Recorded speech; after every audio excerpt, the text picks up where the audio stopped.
Wordsworth, Romney, obsolescence. You walk into this room at your own risk, because it leads to the future. Not a future that will be, but one that might be. This is not a new world. It is simply an extension of what began in the old one. It has patterned itself after every dictator who has ever planted the ripping imprint of a boot on the pages of history since the beginning of time. It has refinements, technological advances, and a more sophisticated approach to the destruction of human freedom. But like every one of the super-states that preceded it, it has one iron rule. Logic is an enemy and truth is a menace. This is Mr. Romney Wordsworth, in his last 48 hours on Earth. He's a citizen of the state, but will soon have to be eliminated. Because he is built out of flesh, and because he has a mind.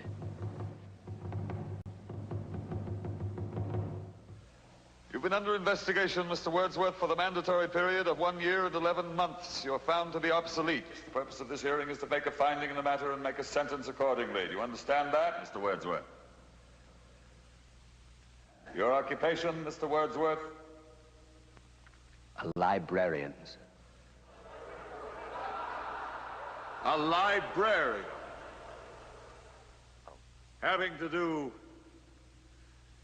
with books. Yes, sir.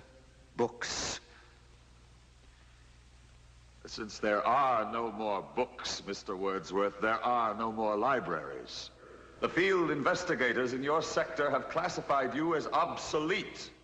Your rights are as follows, Mr. Wordsworth. You are to be liquidated within a period of 48 hours. You are obsolete, Mr. Wordsworth. A lie. No man is obsolete. You have no function, Mr. Wordsworth. You're an anachronism, like a ghost from another time. I am nothing more than a reminder to you that you cannot destroy truth by burning pages. You're a bug, Mr. Wordsworth, a crawling insect, an ugly, misformed little creature who has no purpose here, no meaning. I am a human being. Delusions, Mr. Wordsworth. Delusions that you inject into your veins with printer's ink. The narcotics that you call literature, poetry, essays of all kind, all of it an opiate. You have nothing but spindly limbs and a dream, and the state has no use for your kind. I don't care. I tell you, I don't care. I'm a human being. I exist. And if I speak one thought aloud, that thought lives, even after I'm shoveled into my grave. The Chancellor, the late Chancellor, was only partly correct. He was obsolete. But so is the state, the entity he worshipped. Any state, any entity, any ideology that fails to recognize the worth, the dignity, the rights of man. That state is obsolete. Indeed, indeed. Hello to you all. We are streaming live from Maastricht, which is in the south of the Netherlands. And of course, we're going to show you where that is on the map. Hallo allemaal, daar zijn we er weer. RHTV Live. Natuurlijk streamen we live vanuit het mooie Maastricht. Dus, en zoals altijd gaan we het over politiek en geopolitiek hebben. As usual, we're going to talk about politics and geopolitics, right? And we're going to start with the Netherlands first. And let's see what is happening in the Netherlands. So there's a report that came out, right, about spying. The police were spying in the Netherlands, and a parliamentarian confronted the people in parliament and said this minister should be ashamed of herself, right? So we're going to take a look at that. Ja, mensen, we worden bespioneerd door onze eigen regering. En Gideon van Meijeren heeft Jezilgus geconfronteerd. So this is Gideon van Meijeren from the FVD, Forum for Democracy. And the person here, I'll enlarge it. The person here is Dylan Jezilgus, which is from the VVD, which is the party that is not in power anymore. You know, they're demissionary, and Gideon is going to confront her with the spying of police. De afgelopen jaren heb ik er herhaaldelijk voor gewaarschuwd dat van de rechtsstaat in Nederland steeds minder sprake is. En de casus die we vandaag bespreken, die is daar weer een schoolvoorbeeld van.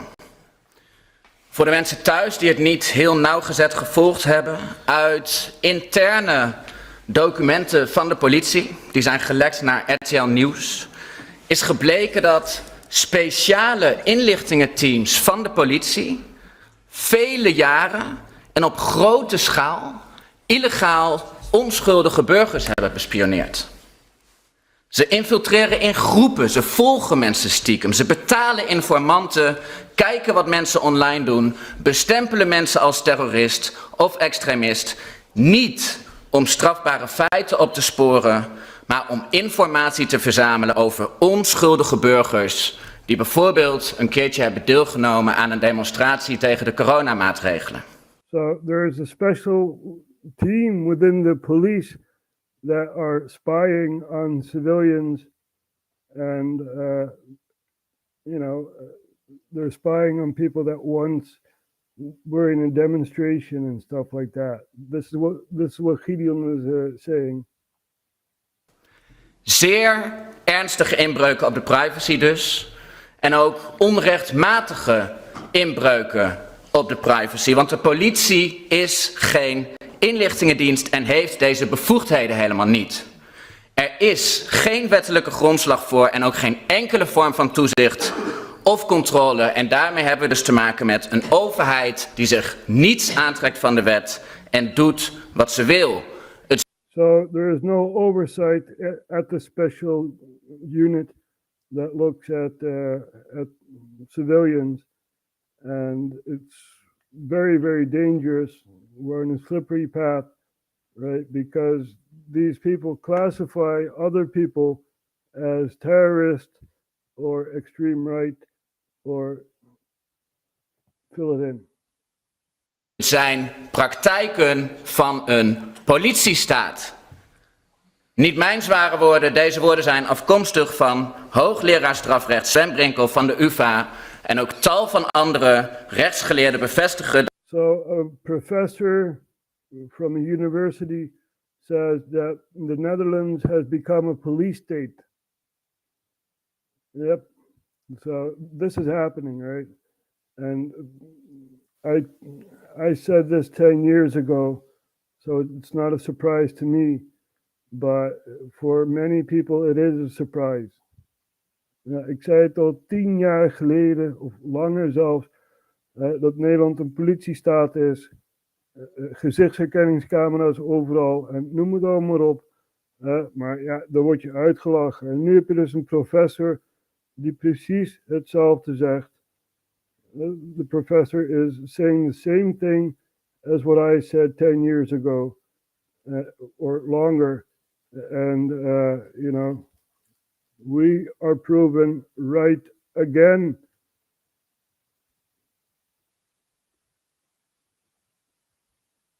Dat deze praktijken volstrekt illegaal zijn. Maar nog erger dan dat er zulke grove fouten worden gemaakt, is de reactie hierop van de minister.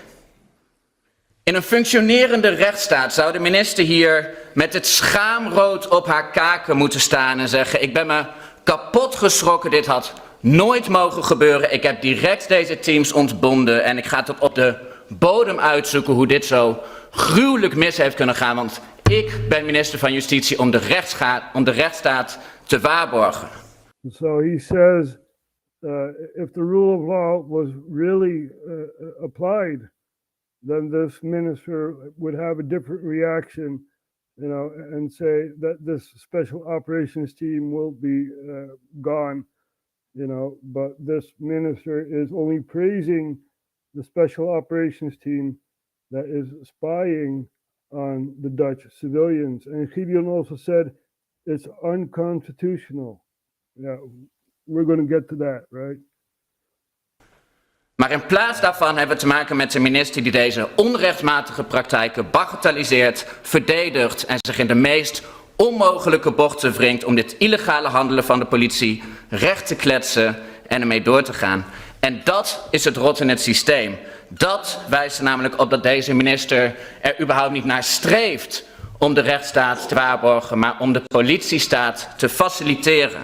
En toch roep ik de minister op om al deze illegale praktijken direct te beëindigen, de onrechtmatig verkregen informatie allemaal te vernietigen. Want als de minister doorgaat op de ingeslagen weg, zal het vertrouwen in de overheid en in de instituties alleen maar verder afbrokkelen. So he's saying, quit that special team, and all the information, destroy it, and stuff like that. And if you go on spying on the people, then the people will have less trust in government, right? So, yeah, this is happening. Dit gebeurt allemaal, mensen. Mensen hebben dus minder vertrouwen in hun eigen regering, omdat hun regering hun bespioneert. Yeah. So, it's insane. It's illegal. It's unconstitutional. And we have an article. Let's see. Kijken of we die naar voren kunnen halen. Zo. Inlichtingendienst van politie bespioneert illegaal onschuldige burgers. So this special team is looking at innocent civilians. De politie verzamelt op een onwettige manier informatie over onschuldige Nederlanders. So the police is gathering information about Dutch people that are innocent. This is happening many years on a very large scale by the special force of the police, which is called TOI, T-O-O-I, right? TOI. Dat blijkt uit internal documents from police files were reviewed by people that were investigating this, from RTL News. So this is an article that is from 2023-25 May, right? So it's a pretty old article. And, this is happening in the Netherlands. And instead of ministers saying, nope, we're not going to go on with this. No. They're praising this, right? Giving more money to the Special Operations TOI group, right? So it's called Team Openbare Orde Inlichtingen. That's the basically what it means, TOI. Het team Openbare Orde Inlichtingen vergaart in het geheim informatie van mensen van wie ze denken dat die de openbare orde mogelijk ernstig gaan verstoren. So the TOI is getting information about people that they deem are dangerous, right? They may deem me dangerous, you know. Of course, they will also watch RHTVLive, right? So they may deem me as a terrorist or whatever, you know. Zo hield de politie Said Ahmadi ook in het vizier. So the police were watching Said Ahmadi, who was a volunteer at a mosque and was a conservative Islamic preacher, and he got the label jihadi terrorist, right? So, and this guy is innocent, you know. They put labels on people and stuff like that. I may be even a terrorist. I don't even know, you know. But I know they're spying on me. Even kijken, politie zat onschuldige Said jarenlang op de hielen. Ik werd suicidaal. So this Said became suicidal, you know, because the frame of consensus was around him. Oh, he's a terrorist. He's a terrorist. You know, people think that this guy is really a terrorist because the toy says so. Ik heb geen strafblad. Ik heb niets. Ik luister ook altijd naar de politie. En toch sta ik op een lijst. Dit is Said. Hij is de afgelopen jaren meerdere keren staande gehouden door de politie. En zijn vrienden zijn ondervraagd. En toen hij op vakantie wilde naar Mexico, werd hij op het vliegveld in de boeien geslagen en teruggestuurd. Je zou denken dat het hier om een zware crimineel gaat. Maar nee, Said heeft niets verkeerd gedaan. Toch wordt hij jarenlang in de gaten gehouden door de politie. En hij is niet de enige. Dit is het verhaal hoe een inlichtingendienst van de politie onschuldige burgers op de hielen zit. So Said wanted to go on vacation to, I believe, Mexico, right, or something like that. And he was arrested at the airport because, you know, there's a file on him. He's deemed as a terrorist. And there are many, many more people deemed as terrorists. Said's verhaal begint in 2015. Hij is dan actief als vrijwilliger in de moskee in Gouda. Hij krijgt een bericht van ongeruste ouders die vrezen dat hun zoons naar Syrië zijn vertrokken om te gaan vechten voor IS. Said neemt contact op met de Turkse ambassade en vraagt ze om de jongens bij de grens tegen te houden. Maar hij is te laat. Ze zijn Turkije al voorbij. Maar de Nederlandse politie krijgt argwaan. Volgens de politie was een van de aanleidingen waarom er een melding gemaakt zou zijn en zich zorgen maakte, was dat ik inderdaad die mail gestuurd had naar de Turkse ambassade om na te gaan of de jongens al de grens over waren. So his kids went to Syria, right, when they destabilized Syria. And he went to the Turkish embassy to ask if, you know, if they saw his kids, and he wanted to make sure they were safe, basically. And then on that day, he was deemed as a terrorist. Dus je probeert eigenlijk terrorisme te voorkomen. Precies. En je wordt gebrandmerkt als terrorist. En je wordt dan inderdaad, 5 jaar na data, word je dan gebrandmerkt als terrorist, ja. Ook heeft Said volgens de politie verdachte Facebook-vrienden, waardoor hij vanaf 2018 nauwlettend in de gaten gehouden wordt. Ze zeggen je hebt een interessant netwerk. En dat maakt je een persoon van interest. Dat maakt je een persoon van interest, ja.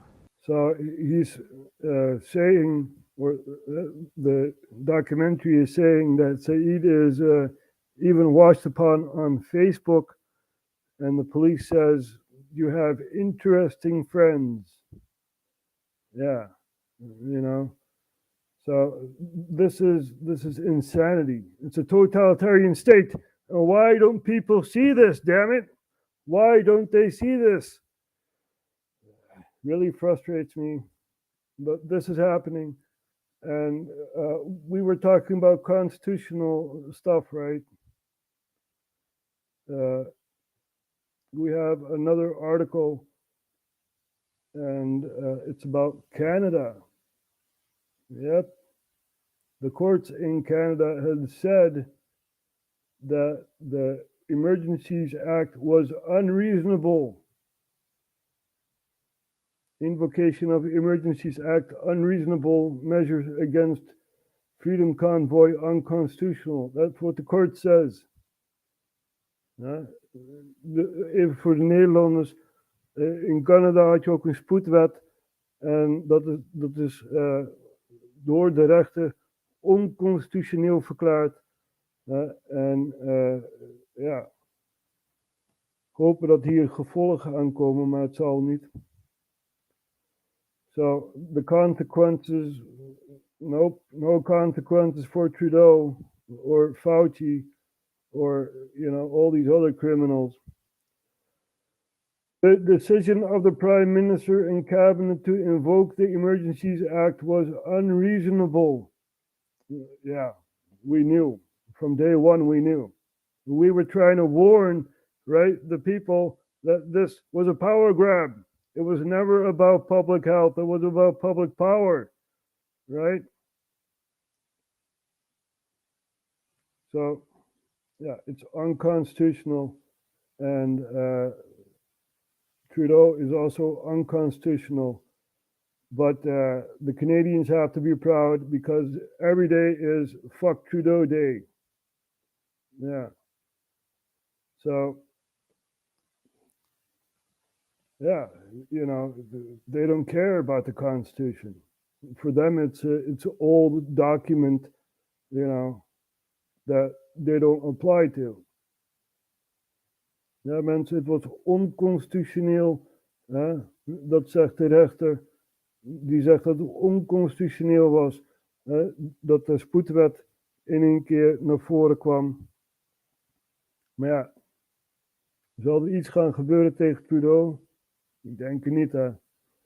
So, Canada has political prisoners that are still awaiting a trial, 2 years, right? They're held up for 2 years or somewhat longer than that, and they still need to go to trial. The frame of consensus does not fit within these people. So we're going to look at Tucker Carlson speaking to a Canadian guy. Even kijken. Sounds like a mix of Russian, Polish, and a hint of American. Navajo. Okay. It's Dutch, right? Dutch. So, even kijken. Here we have Tucker Carlson talking to a Canadian guy, just some Joe Blow from Canada. I forgot his name. And, he fled the country, right? Dus hier gaat Tucker Carlson praten met een Canadese gast. En die is Canada gevlucht. Yeah. Make some attempt to liberate it non-violently. Yes. It deserves to live in freedom and peace and not in rapid, disgusting decline. What kind of reception do you think we'll get in Canada? There are people who really do desire the truth and understand what's at stake. But if we show up and announce we're here to liberate Canada, what do you think will happen? Well, their hair is going to start on fire and they're going to freak out. Justin Trudeau is such a metrosexual buffoon, always dressing up in little costumes, that it's almost impossible, or it was almost impossible, to think of him as an authoritarian dictator. You can't take him seriously enough to be afraid of him. But then you probably don't live in Canada. But all of that began to change 2 winters ago. This was the height of the COVID lockdowns, and Canada had some of the most restrictive COVID regulations in the world. Among them was a vax mandate. The people who told you it was your body, your choice didn't believe that at all. All of a sudden, they told you, you must take the shot or you can't participate in life. You can't go anywhere, you can't work. Well, there is at least one group of Canadians with testosterone levels sufficient to question an order like that, and they turned out to be long-haul truckers. And they descended on Canadian cities in January of 2022 to make their voices heard, as they say on the news, to make their voices heard. But they were not greeted in the way that other groups who want to make their voices heard are greeted, as heroes. No. They were greeted with derision in the Canadian media, which effectively is an arm of the Trudeau administration, and by our media, which is effectively an arm of the Democratic Party. Almost nobody took their side. But what's interesting is how reasonable their demands were. Listen to us. Hey, Canada, maybe forcing people to take an untested medicine is not a good idea. They didn't threaten violence. They weren't violent. They were the core of the Canadian middle class, which is almost extinct at this point. But what was so telling, and should really have been foreshadowing of what came later, was Justin Trudeau's reaction to the Canadian truckers, to the trucker convoy. He refused to speak to them. Here he's explaining why. Is there a reason that you can give as for why you will not discuss or have any negotiations with this particular Fuck group? Trudeau.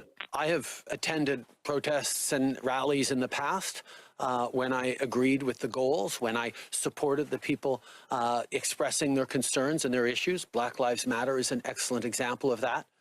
But I have also chosen to not go anywhere near protests that have expressed hateful rhetoric, violence towards fellow citizens, and a disrespect not just of science, but of the frontline health workers and, quite frankly, the 90% of truckers who have been doing the right thing to keep Canadians safe, to put food on our tables. Canadians know where I stand. This is a moment for responsible leaders to think carefully about where they stand and who they stand with. So people who are paying close attention learned a lot from that clip. First, here is a guy, Justin Trudeau, who will say literally anything. He will say the opposite of what is true with a smile on his face. His heart rate won't rise a bit. He's a sociopath. Here is also a person who has no regard, in fact, contempt for democracy. This is the elected leader of a so-called democracy who refuses to even listen to criticism of his policies. So, in fact, he's not a democratic leader. He's an authoritarian. And that became very clear shortly after that was shot. At least 4 Canadian truckers went to jail. Now, what did they go to jail for? What did they do exactly? Well, to this day, no one can really say, and they're still in jail. Watch the Canadian media's description of that specific case. And as you listen to what we're about to show you, ask yourself, did they tell me anything real, or was every single word a lie spoken at the behest of the ruling party of Canada? This is State Media Exhibit A. Watch this. Now, the thing you're going to see is the frame of consensus, right? It's not the frame of reality. It's the frame of consensus the media gives you. According to newly unsealed court documents, RCMP believe 4 men accused of plotting to kill Mounties at the Coots border blockade were being given orders by an outside leadership group. The names of the people in that group have been redacted from the report as they are part of an active investigation. The newly released records involve transcriptions of phone calls between the 4 charged with conspiracy to commit murder: Anthony Olenek, Chris Lysak, Jerry Morin en Chris Carbert, and the... Deze 4 mensen zijn opgepakt toen de truckersconvooi er was. En ja, ze zitten nu nog steeds in de gevangenis, omdat de frame van consensus werd gebruikt. Dit zijn terroristen. En ja, ze wachten na 2 jaar nu nog steeds op een rechtszaak. Ja. Canada kent politiek gevangenen. Niet vluchtelingen, maar gevangenen. unidentified leadership group. The documents state the leadership wanted more than just vaccine mandates lifted, but also the elimination of the professional political class. It also alleges Olenek, Lysak, Morin, and Carbert trained for months and stockpiled firearms at Olenek's property near Claire's home while taking orders from an unidentified group. The documents reveal in February, Mounties seized more than 36,000 rounds of ammunition, 2 pipe bombs, gas masks, camouflage, and tactical gear from the property. Other intercepted calls from the 4 men's cell phones refer to more potential weapons coming from a second stockpile in Nanton, as well as a growing tension between those protesting in Coutts and the leadership group.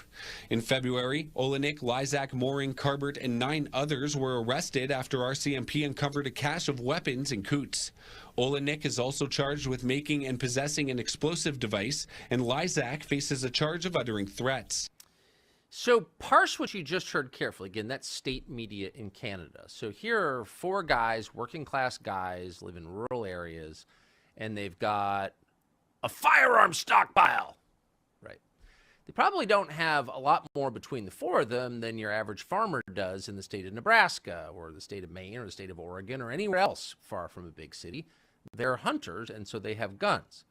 Now, the pipe bomb is a very specific question. What's a pipe bomb? We don't know, and neither does the media organization reporting it.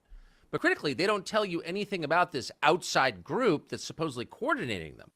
The point of that news report was not to inform you, but to scare the crap out of you and make those 4 people who are now in jail seem like scary threats to Canada. Mission accomplished. So what you have in a country like Canada... The same thing has been done in the U.S. during January 6th, right? This is how they scare people off, by not demonstrating, you know. And this is also a power grab upon the population, right? You are allowed to protest. You are allowed to protest. So if you say, hey, this is going wrong, you know, protest. Let your voice be heard. Screw all the people on YouTube and, you know, the power grabs. You're not allowed to say this. You're not allowed to say that. Yeah, right. So we're going to show you that Canadian guy. Let him speak. Mr. Carlson, pleasure to meet you. It's great to meet you. So it's funny that Canada, second largest country in the world, bigger than the United States, deeper natural resources in the United States, our biggest trading partner. Canada's a big deal to the U.S. in a lot of ways. We've been good neighbors for the most part. I would say, haven't tried to invade or anything like that. Although I think we need an invasion north, but... I think we can get that done. But the average American knows nothing about what's going on in Canada, and our understanding of Canada is ruled by cliches that developed 40 years ago. We think of it as a passive, ultra-nice country where, you know, that no one gets arrested. I would submit to you that the Canadian media returns that in kind because they've been operating on cliches about Americans forever. I think that's right, and there's a lot going on there. But it's a little bit shocking, I think, to most Americans to see how authoritarian Canada has become. Truly a place where you can't ask a question, you'll be arrested for assault. Are you shocked? That particular incident with Mr. Menzies, I mean, I want to say it's shocking, but at this point, you know, the Freedom Convoy in Ottawa was crushed in much the same way. RCMP smashing the windows of trucks, beating up peaceful protesters. Canadians need to know they are ruled by Nazis, okay? They're ruled by Nazis. We'll get to that. Protesters. I'm not really surprised that they did this to Mr. Menzies. It's horrifying, but again, you wouldn't be surprised since you've been following it for more than 2 years now. So tell us, let's go right to that clip that we played from state media in Canada about the 4 incredibly dangerous people who are still languishing in prison. Right, yes. Tell us who they are. So colloquially known as the Coutts 4, Jerry Morin, Chris Lysak, Chris Carbert, and Tony Olenek are a group of protesters who were at the Coutts Freedom Convoy site. Where is Coutts? It's on the border with Alberta and Montana, sort of where Interstate 15 ends. And yep. take the highway north to Calgary and other points. And so we're going to show that on the map where Coutts is, right? Wait. Here we have Coutts. It's at the border. And 4 people from Coutts were arrested and are still in prison. Now let's get back to Tucker.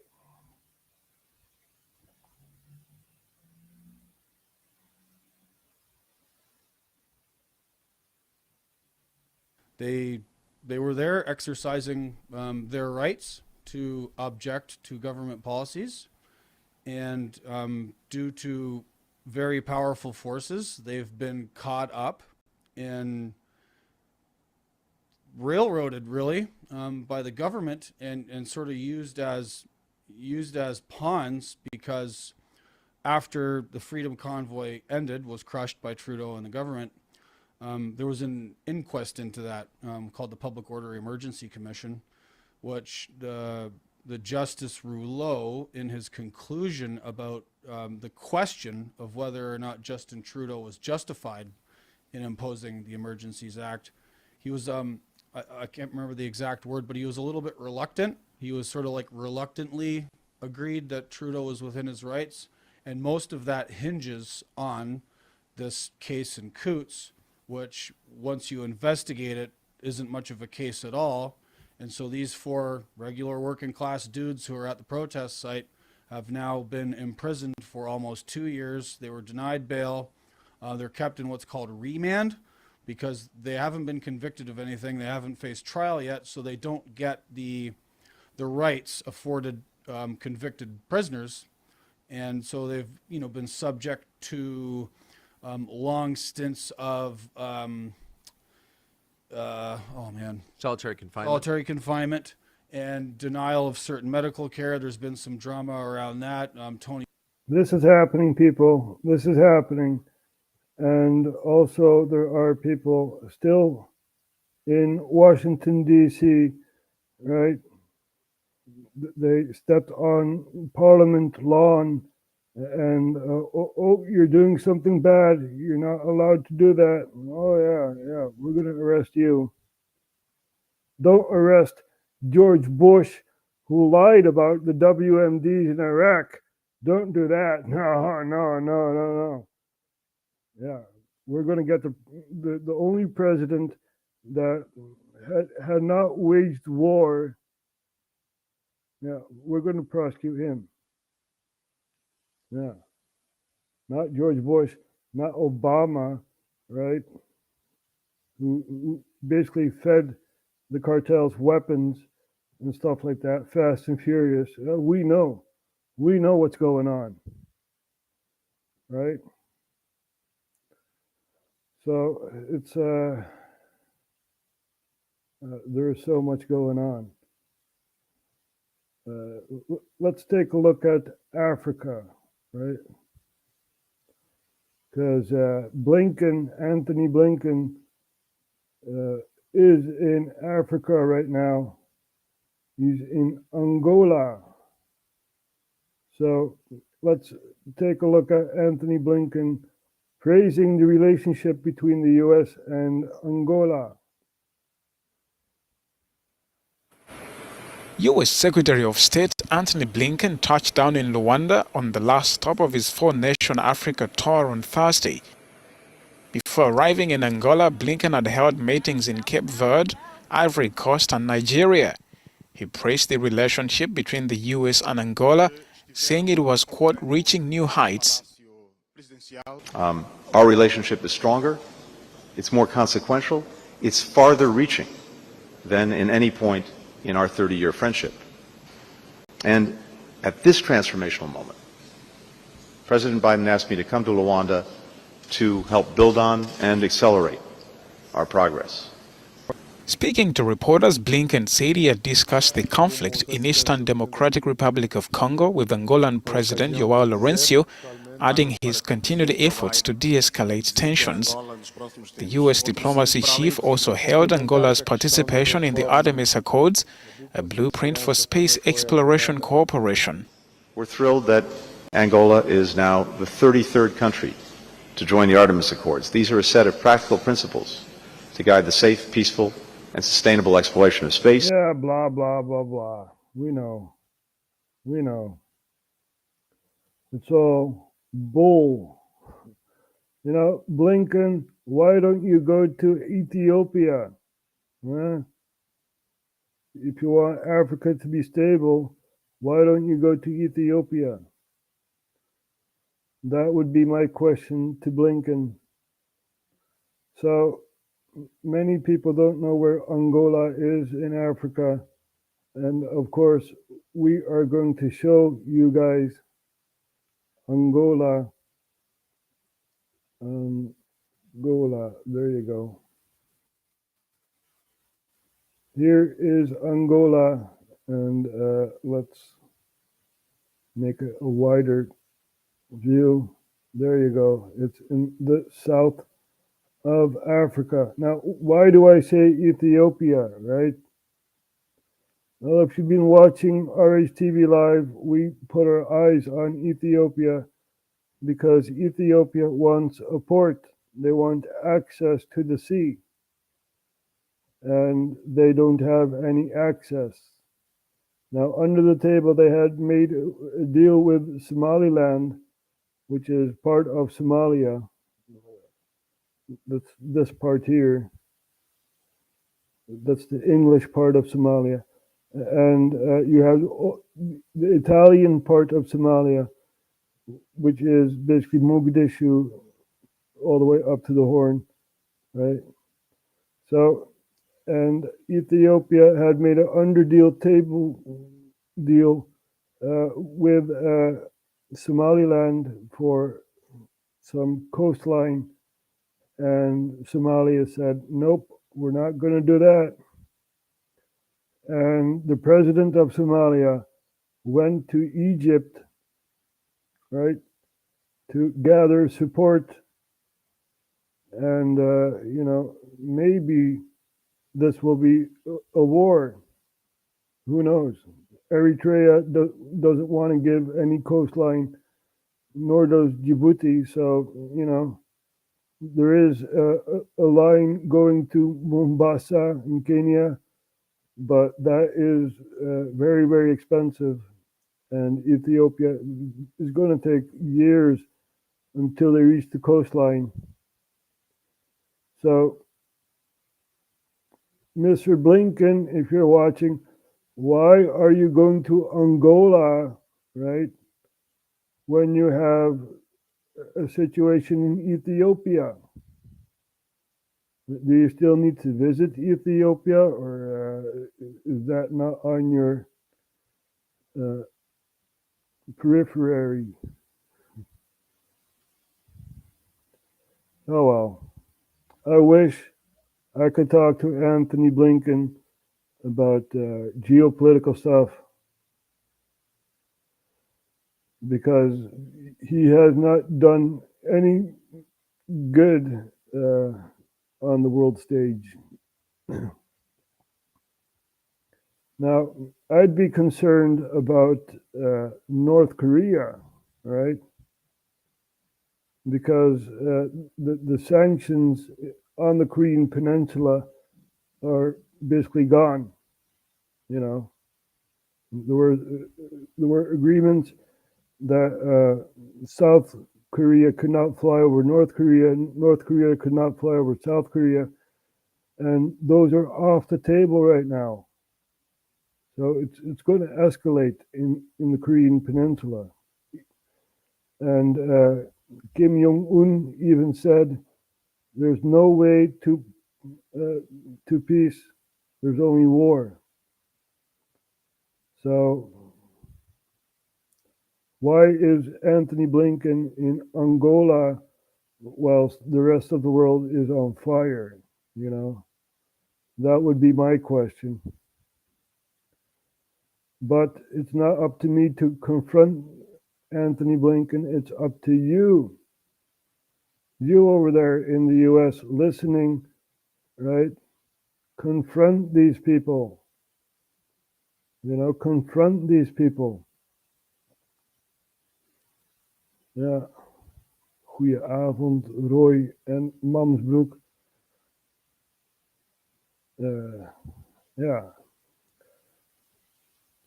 So there's so much more to say. There's so much happening in the world. We have a member of parliament in the Netherlands asking the Prime Minister about the World Economic Forum. And he was basically silenced because that was not on the table to talk about. Let's see if we can find that. So. And we found the video. So we're going to show you a member of parliament, Pepijn van Houwelingen, who asks about the World Economic Forum and basically was silenced, right? Bizarre confrontatie. FVD mag in debat geen vragen stellen over WEF. So, yeah, it's very bizarre because the Prime Minister was at the World Economic Forum. Now, there are some issues on table, such as Israel and Gaza and the European Union, but Van Houwelingen asked questions outside of what's on the table. So we're going to take a look at this here. Oekraïne, het is bekend, Forum voor Democratie is daartegen. Wat ons betreft is het niet onze oorlog. Moeten we aansturen op vrede? Moeten we geen olie op het vuur gooien? Dit gaat weer miljarden euro's. He's talking about Ukraine. The Netherlands is supporting Ukraine. And the FVD is against the support of Ukraine. Kosten, terwijl heel veel Nederlanders kunnen niet eens rondkomen. Het aantal daklozen neemt toe, dus dit is totaal onverantwoord. En we zullen met 2 moties komen. De eerste motie is al een keer eerder ingediend. Dat is een motie die het kabinet vraagt om de Europese begroting niet verder te verhogen als dat mogelijk is. Met onze steun gaat die denk ik halen. En we komen ook met een sterkere variant van die motie. Die is eerder ingediend, maar weer ingetrokken nadat de minister-president had gezegd van nou, die ga ik niet uitvoeren. Die ga ik niet uitvoeren. En als de Kamer wil dat ik hem uitvoer, dan moet de motie... So there was a motion to not give any more money to the EU and stuff like that, but the minister said, nope, I'm not going to do that. You know, even though Parliament said, hey, don't give any more money, nope, we're still giving money. We're still giving money. So this is what's happening, people. It is bizarre. And yeah. Motie van wantrouwen komen.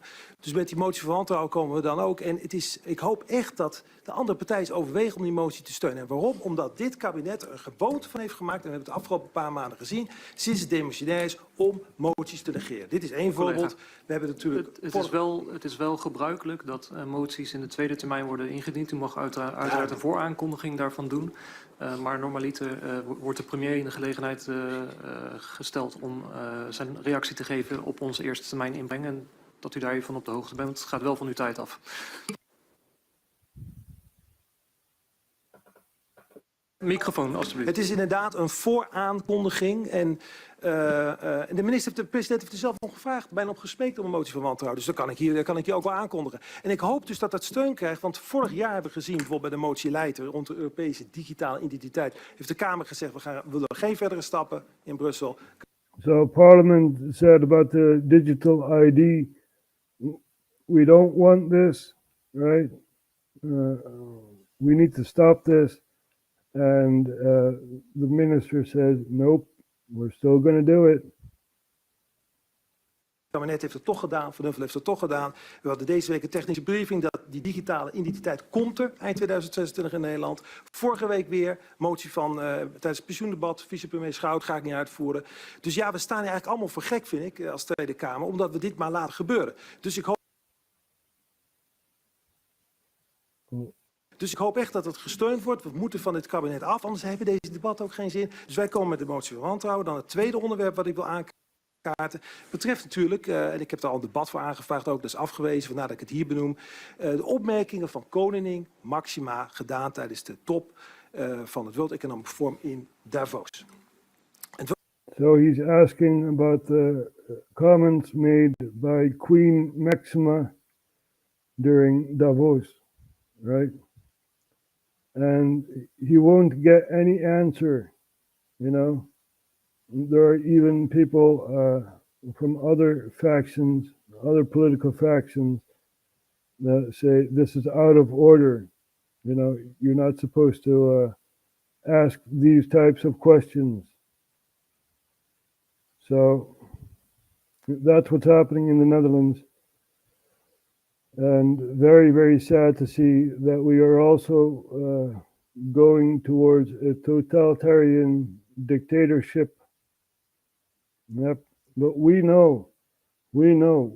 are aware of what's happening, right? So turning guns is in the US, I guess.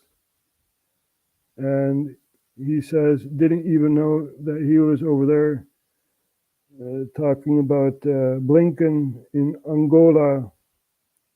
Well, we know because we watch politics.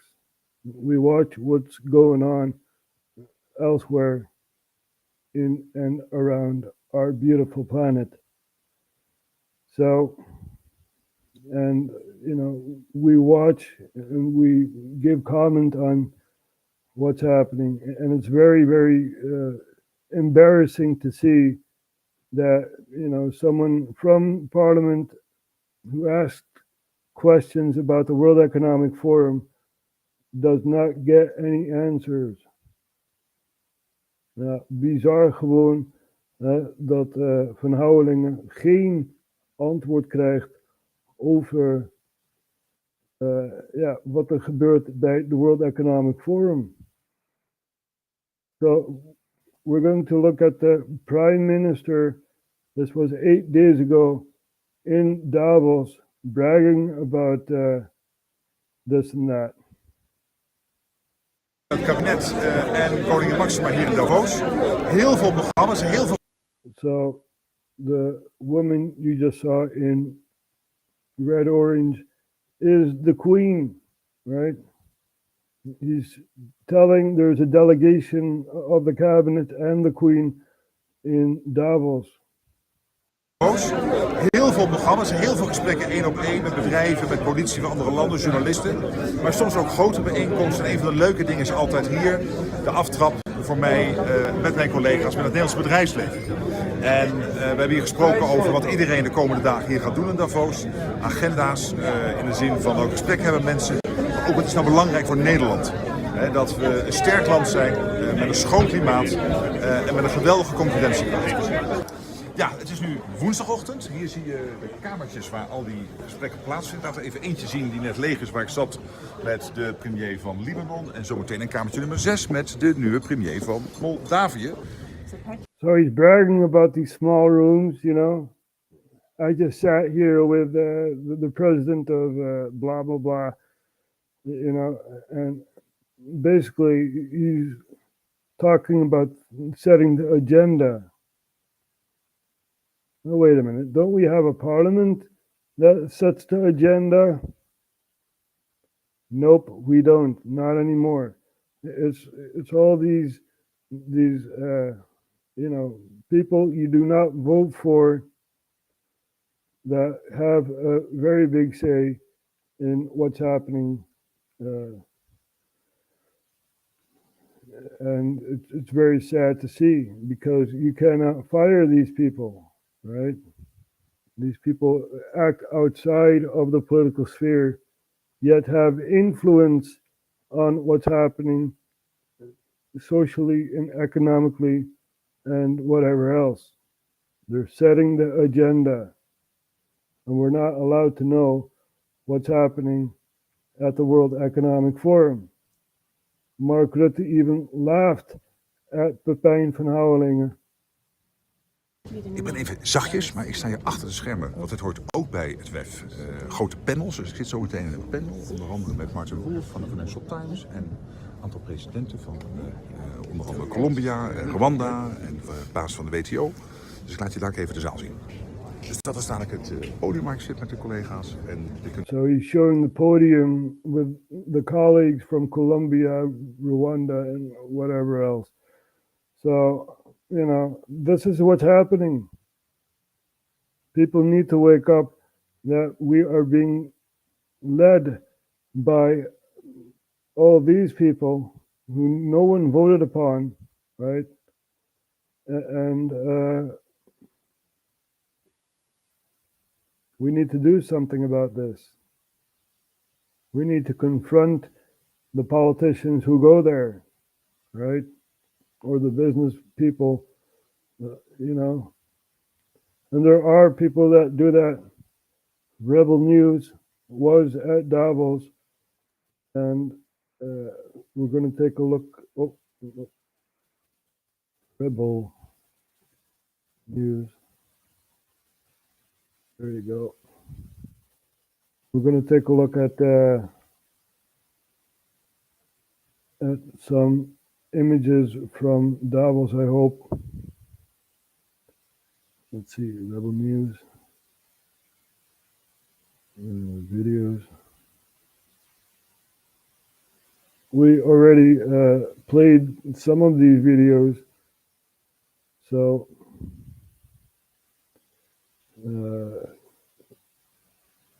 let's see if we can find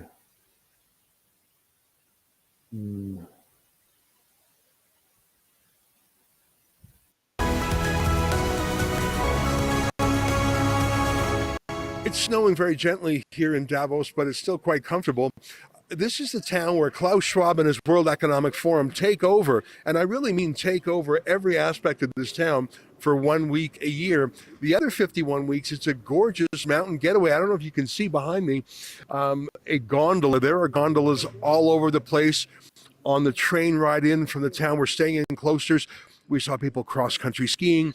On the trains, they have ski racks on the trains because there's so many people skiing. I joked with our videographer Lincoln that they come to ski, we come to slay. A little bit of a pun there, not very funny. In fact, the place we're staying is sort of a ski chalet or cabin by someone who lives in Zurich. And he comes up here every weekend with his family, but this 1 week a year, he rents it out because there's such an enormous demand for people to stay here. It makes it difficult for independent journalists to come and cover it, which is why we have to crowdfund it. And for that, I'm really thankful to you for chipping in to cover our costs. I want to walk down the promenade slowly and talk to you about the week we've had and the things that I think we've seen and learned. This is my second visit to Davos. Our team has come a time before that, Avi Yamini and other journalists, and I think we're getting the hang of it a little bit. We applied for accreditation this year for the first time. That is, I wrote a letter to the World Economic Forum, and I said, look, we're going to be here anyways. Why don't you let us come in and frankly talk to us, even if you're just sending a spin doctor? Why don't you tell us if we got our facts wrong? Why don't you bring other information to our attention to round out our story? Our motto is telling the other side of the story, and generally that makes us critics and contrarians, but that doesn't mean we don't occasionally get it wrong, and maybe there's another side to the other side of the story. Maybe there's a third side to the story.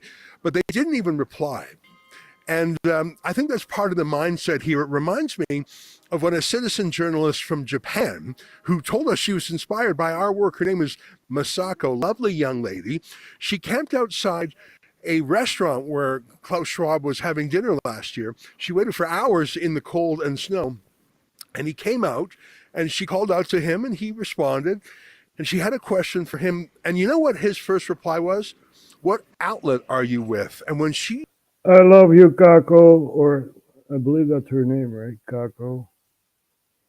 The Japanese person, I love you. I love you.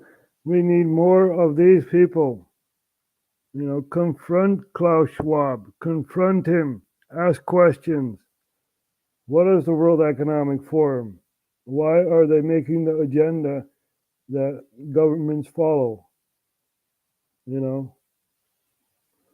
So, yeah, I applaud that Japanese person that confronted Klaus Schwab. He said, I'm independent. He's sort of a peasant. He didn't quite use that word, but that was what his body language said, and he walked away. In other words, his accountability, his responsibility to the world, his requirement to answer questions about public interest matters, in his mind, turned on the status, the class, and perhaps even the wealth of the question asker. If Masako had actually been a fancy working for CNN or the Wall Street Journal or one of the other regime journalists who pay to play, in fact, maybe that's what it was. Maybe it wasn't even that she was a peasant. Maybe it's that she didn't pay Klaus Schwab. Understand that every single company here, every single media company that's on the inside, they paid to be here. The World Economic Forum is not a charity. The World Economic Forum is not a government NGO or something. It is a for-profit organization cooked up by Klaus Schwab, who sounds and looks like a supervillain. And I swear to God, it's almost too unbelievable. If it was a Hollywood movie script, people wouldn't believe it because it's so unbelievable. His father was a Nazi industrialist, a factory manager, who went to Germany to help Hitler's war effort. He went to Germany to run a factory. And Klaus Schwab himself obviously learned from his father.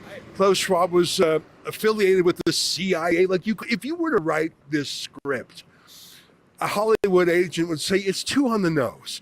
You can't have a supervillain looking guy with a German accent who dresses sometimes like a space alien, whose father was a Nazi. No one will believe you. It's just too far.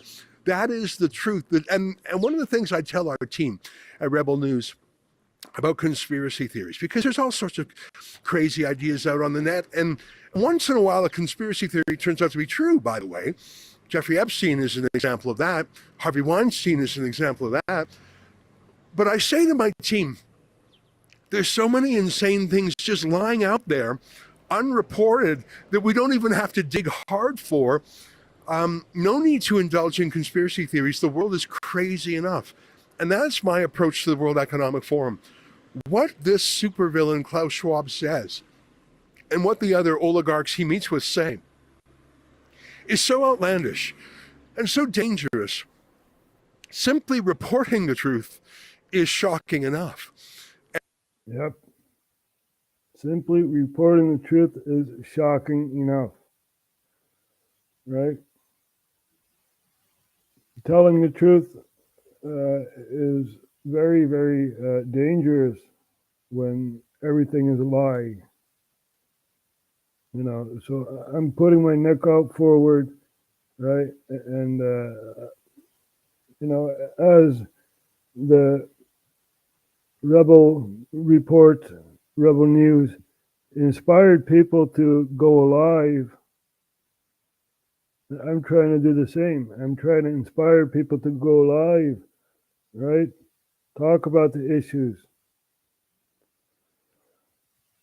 Ja, ik probeer mensen te inspireren om zelf live te gaan. Praat over de issues die gaande zijn. Ja. Maar ja, we hebben alweer genoeg gezegd voor vandaag. We komen later weer terug. Morgen waarschijnlijk. We laten eerst even dit zien. The Heritage President goes scorched earth on globalists. That is what we need, right? Let's take a look at this. One thing that Davos, you might say, and the people can't miss out for is is liberal democracy. It's laughable that you would, or anyone would describe Davos as protecting liberal democracy. I'll be candid here because I think I've been invited here to be candid. Elites tell us that open borders and even illegal immigration are okay. The average person tells us in the United States that both rob them of the American way of life. Elites also tell us that public safety isn't a problem in big American cities. Just travel to New York or Washington or Dallas, Texas. The average person will tell you that the lack of public safety damages not just the American way of life, but their life. Elites tell us that we have this existential crisis with so-called climate change. The solutions, the average person know, cost more human lives, especially in Europe during the time that you need heating, than do the problem and the problems themselves. The fourth, China. The number one adversary, not just to the United States, but to free people on planet Earth. Not only do we at Davos not say that, we give the Chinese Communist Party a platform. And fifth, as we sit here, another supranational organization, the World Health Organization, is discussing foisting gender ideology upon the global South. These are practices that are under review, if not being rejected, by countries in Northern Europe. The new president, especially if it's President Trump, will, as you like to say, trust the science. He will understand the basic biological reality of manhood and womanhood. And do you know why? Not because of retribution, not because he's a dictator, but because he has the power of the American people behind him. Let me just correct the slight assertion you made there. We want Ukraine to win. We want to see Ukraine win with a lot more help from European allies. I think the United States has a role. Heritage has been clear about this for 2 years now, that there is a world in which we support military aid for Ukraine. Our first obligation in foreign policy is to look at it through the lens of what's best for the American citizen. Joe Biden has done a god-awful job in articulating what that is. The kind of person who will come into the next conservative administration is going to be governed by one principle, and that is destroying the grasp that political elites and unelected technocrats have over the average person. And if I may, I will be candid and say that the agenda that every single member of the administration needs to have is to compile a list of everything that's ever been proposed at the World Economic Forum and object all of them wholesale. Yeah, that's what I want to hear. Yeah. Object to anything the World Economic Forum suggests, right? And, it's amazing. The world is really amazing. People need to understand that we are led by technocrats, even here in Europe, right? The European Union. They're all technocrats, and, they only want power. That's what they want. They don't want the best for their own country. They want power. Yep.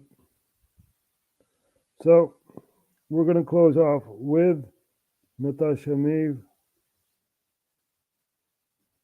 from Canada, and we're going to close off with this song here.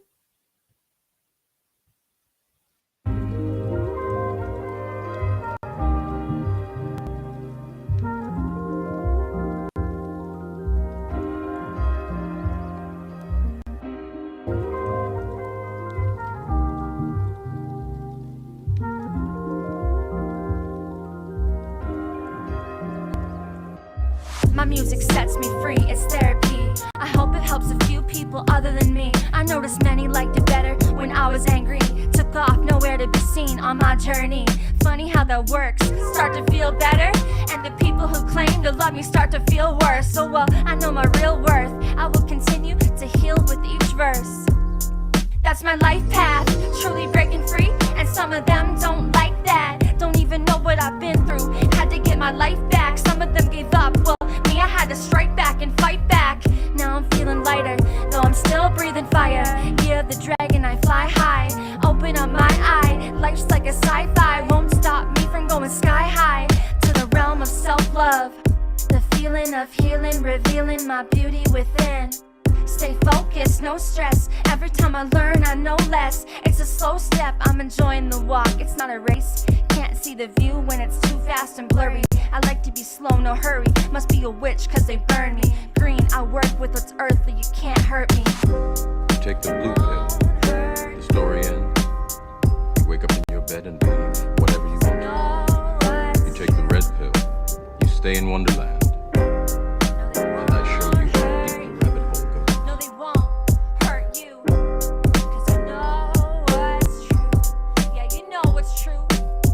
That's my life path, truly breaking free. And some of them don't like that, don't even know what I've been through. Had to get my life back, some of them gave up. Well, me, I had to strike back and fight back. Now I'm feeling lighter, though I'm still breathing fire. Yeah, the dragon, I fly high, open up my eye. Life's like a sci-fi, won't stop me from going sky high. My music sets me free, it's therapy. I hope it helps a few people other than me. I noticed many liked it better when I was angry. Took off, nowhere to be seen on my journey. Funny how that works, start to feel better. And the people who claim to love me start to feel worse. So well, I know my real worth. I will continue to heal with each verse. And I know who really loves me out there. Thank you, I love you too. Keep fighting, keep shining light. Don't give up, don't let the demons win. You have to let it all go. Fear, doubt, disbelief.